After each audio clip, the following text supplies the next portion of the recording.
All right, so first we're gonna put the under eye patches. So now I'm gonna use the white tape to hold down the rest of your bottom lashes. So try to relax for me, but don't open. I'll lift your eye, okay? I know, it's like tricky. It's like you tell me not to open, but you're lifting my eye. But I do this technique to make sure your eye or eyelashes don't shift. Sometimes when you open and close as I'm taping, it shifts and some of them sneak out. But with this technique, it helps to keep them all nice and in place. There we go. I like your tape, by the way it feels. Yeah, nice and cozy. Yeah. I like to use the thicker ones, the 1 inch instead of 1/2 inch. So now, again, I'm gonna put the clear tape over it, but this time I'm using the thinner version to just give myself a nice smooth surface in order to, you know, if anything gets stuck under there, it'll be easy to remove without hurting you or damaging your natural lashes. Are you okay so far? Yes. Okay.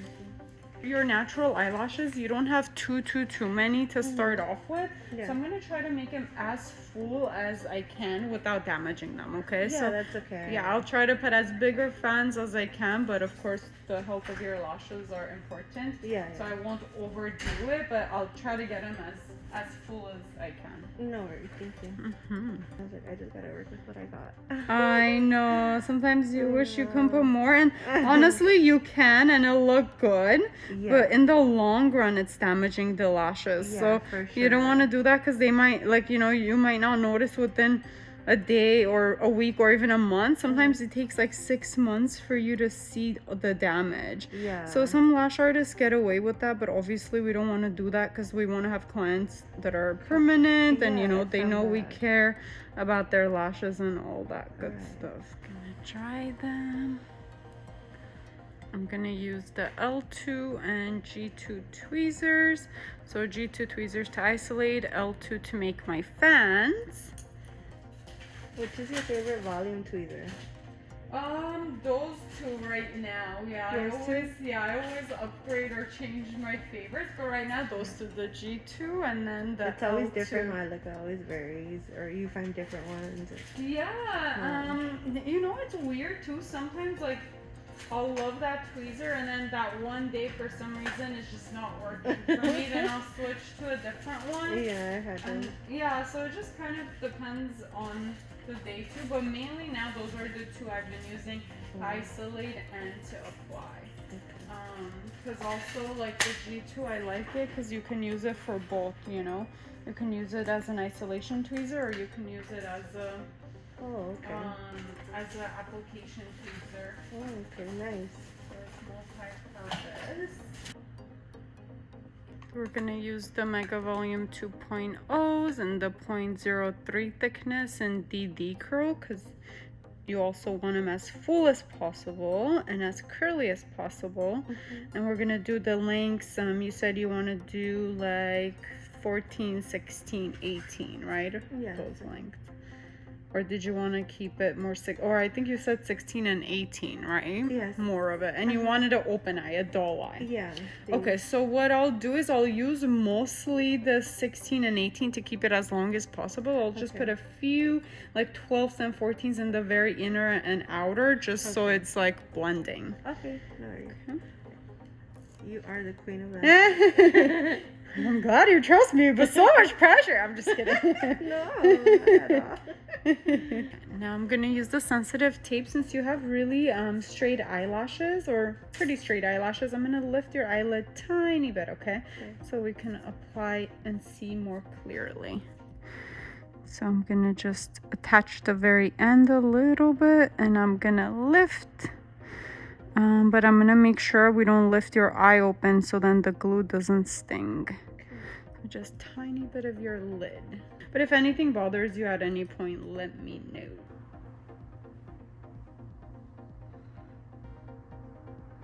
Gonna shift them a little bit out so it's like a doll eye, open eye, but a tiny bit shifted to give it a little bit more of a lift. Okay.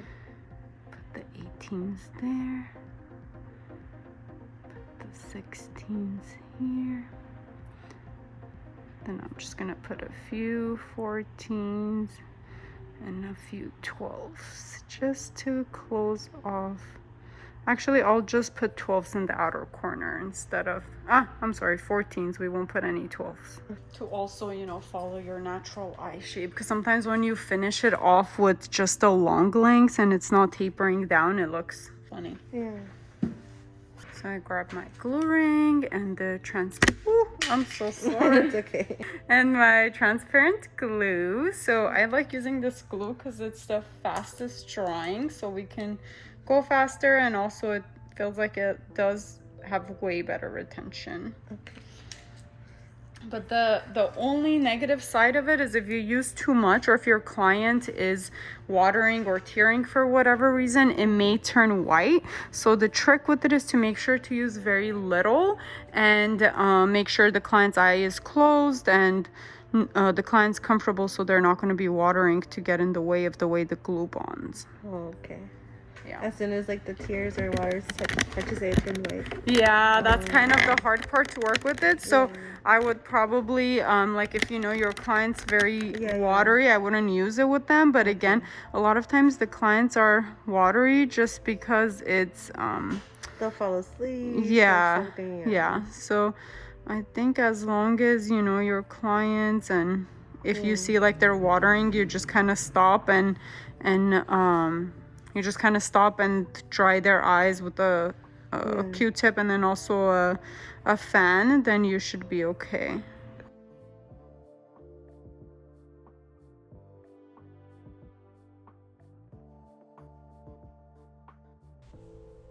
We're going to follow the mapping and add in the lashes by jumping around the eye. So I don't go in order, because I find that when I fill in the eye, just randomly jumping around, it ends up being easier for me. So even if I'm isolating one area and it's not working for some reason and I jump around, it makes me and helps me save time. And if I run out of time for whatever reason, it's going to be all evenly distributed compared to having, let's say, just one end of the lashes filled in. Of course, we always want to focus on isolation. We want to glue the extension on top of only one natural lash and avoiding the very, very tiny baby hairs, okay? And we want to glue the extension 1 to 2 millimeters away from the lash line where the eyelashes are growing out of. We never want to touch the skin, because this is when we can cause problems and it'll be uncomfortable or will cause infections or irritations to the eye. If you get really good and practice and you're very precise with where you're placing the extension, you can get as close as 0.5 millimeter to the lash line, so it looks like it's almost touching the skin, but you really are not touching the skin. When you're applying the extensions, and if one of the fans, let's say, tilts a little bit left or right, you have to adjust it right away or the glue will dry. So this glue specifically dries within 0.5 second to 1 second, right? So if we don't adjust it right away, it's going to dry in that position. So once you place it, use your tweezers to adjust left or right. And if it's too late and it has already dried, then you're going to have to remove it and apply a new one. So don't leave any of the lashes that look tilted, because at the end results, you are going to notice them looking more messy than they should.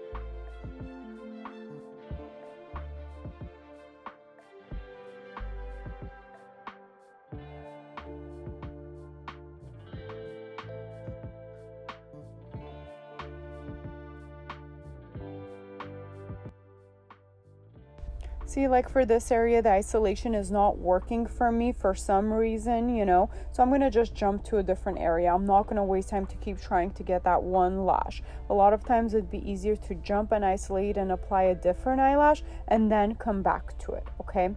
And also, as we're gluing the eyelashes, anytime I do fans, I try to glue it underneath the natural lash, unless somebody has really, really straight eyelashes and it's kind of impossible for me to go and glue it underneath. I'll try to glue these underneath. because I've noticed it does help them last longer. It almost like hugs the natural lash.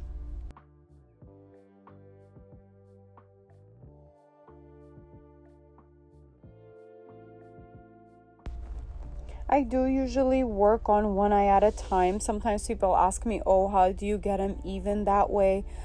People usually recommend jumping from one eye to the other so they could be more even. But to be honest, as long as you're paying attention to how much you're putting on that eye, and I look at the strip that I'm using. So if I use a whole strip of size 12 for the right eye, I make sure I use the same amount for the left eye. And also I put it on every single one of the natural lashes, so there's no way I'm gonna put more or less. I'm just gonna put it on every single lash, and it's gonna end up being really full and last long that way. But it does save me time by working on that one eye, because even that half or I don't know, quarter of a second that I spend to go back and forth, at the end of it, it adds up to like 30 minutes to sometimes an hour, depending on your technique. Oh, and these are the Precision Perfect Gold Tweezers. They will be dropping in August, so make sure you're following our Instagram and your notifications are on so you can get notified when they're available for purchase, because they're super, super awesome. The best ever yet. To get the bottom row, I'm going to use the under eye patch and tape up the extension to be able to see her natural lashes. This really helps me with isolation and to be able to apply on every single lash. So try this technique most definitely.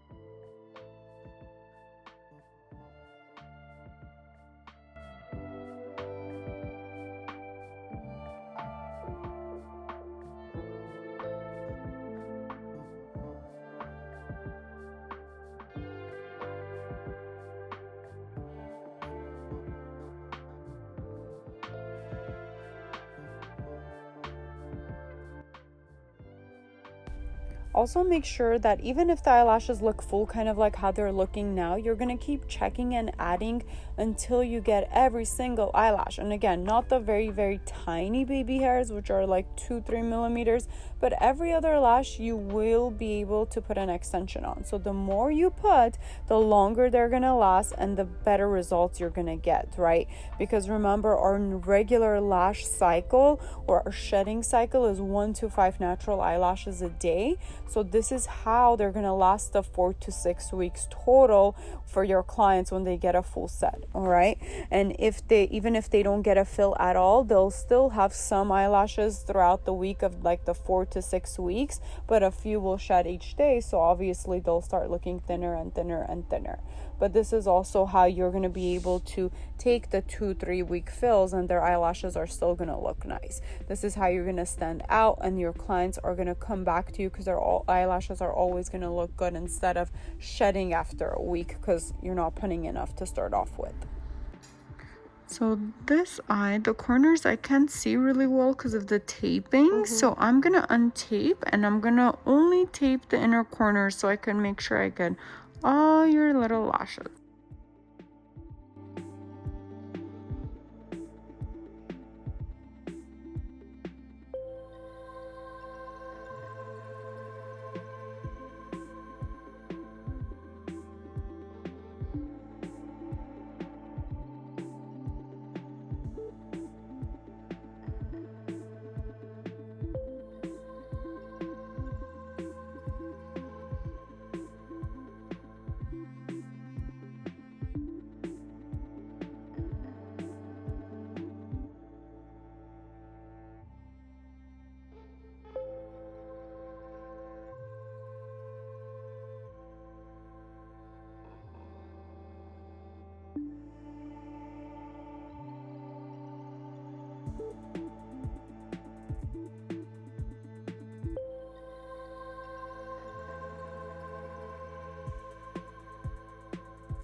Actually tape up some of these extensions to get them out of the way so we can apply more on your under layer. And since these are long, they get in the way sometimes. So I'm going to use the under eye patch to do that. So this technique is best used when you're using really long extensions compared to the client's lashes. It makes it really easy for it kind of to get in the way as you're isolating when the lashes are too long, and that's what was happening to me in this area. So I decided to use this technique, and I can glue it underneath your natural lash for them to last longer too.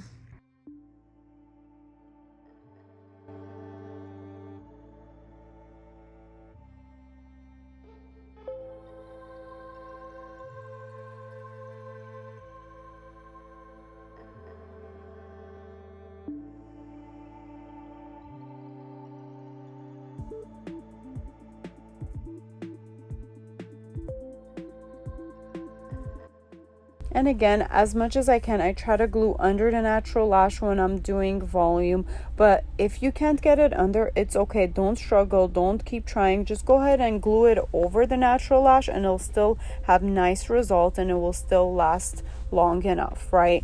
So again, when somebody has really straight lashes, or if there's one or two straight lashes and you can get it underneath, you're probably not going to be able to, and there's no point into getting stressed out or trying to. Just go ahead and apply it on top or side of the natural lash. As long as that base is bonded and the extension is nicely on the natural lash, it really doesn't matter where it goes, okay? It's preference for some people and it's speculation for others if it lasts longer. But your main goal is to not have any space at the base where the extension is bonding with the natural lash, so it doesn't come off easily and it stays.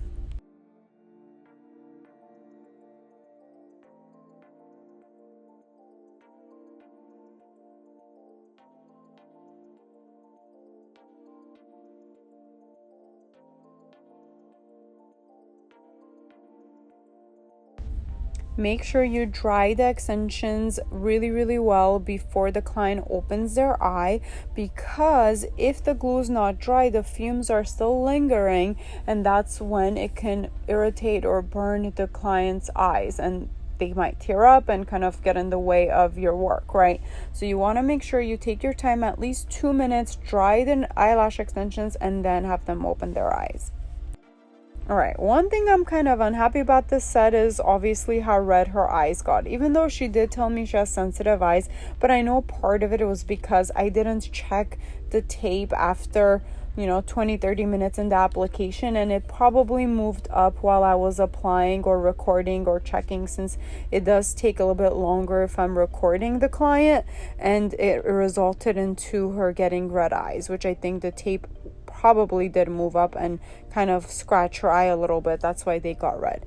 It did go away and it was fine. Everything was fine, but initially it does look kind of scary. Not scary, but it doesn't look appealing or as professional if you leave somebody with really red eyes, right? So make sure every learning, experience, make sure every 20 minutes about in the application, you kind of dry the eyelashes, gently lift the eye open, make sure the tape hasn't, or the under eye patch hasn't lifted up where it's poking them in the eye, and it won't result into red eyes.